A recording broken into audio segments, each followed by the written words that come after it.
This is a question from Amkhawa Solomon from Hilal TV, channel 347 DSTV. Is there any benefits for South Africans after G20, especially for us in the rural areas? And what does this mean for South Africans with regards to getting jobs and what is left after G20? As I've said, 85% of the global economy are member countries of the G20.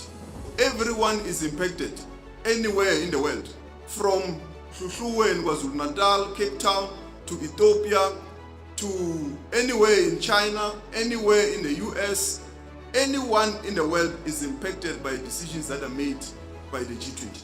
The DG will explain how they work in terms of non-binding, how they are persuasive, but we're all impacted. And the debt cost sustainability report and the inequality report, I think it put it starkly and very clear.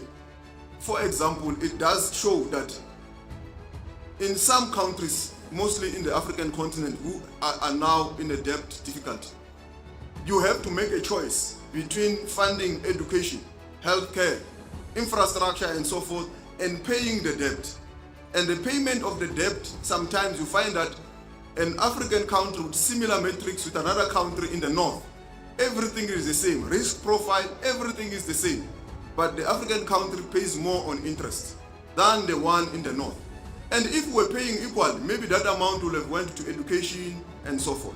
When you look at artificial intelligence, digital transformation, and so forth, look at the amount content creators are receiving in Africa from TikTok, Apple, and some of these big platforms. It's a little meager amount that we are receiving. But when you look at the global north, individuals are receiving huge amounts because there is clear investment in terms of research, innovation. They are not only consumers of digital and artificial intelligence, but they are on the research and the innovative part.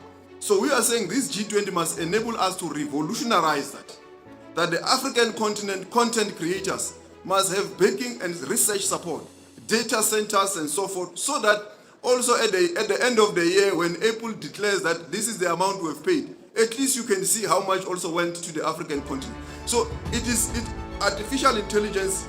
The Prime Minister of Ethiopia has said through the compact, they can see the impact of the G20 already when you go to Ethiopia, how artificial intelligence is helping them to fight, to deal with climate change responses, how to navigate, build new infrastructure and so forth. So the impact is huge.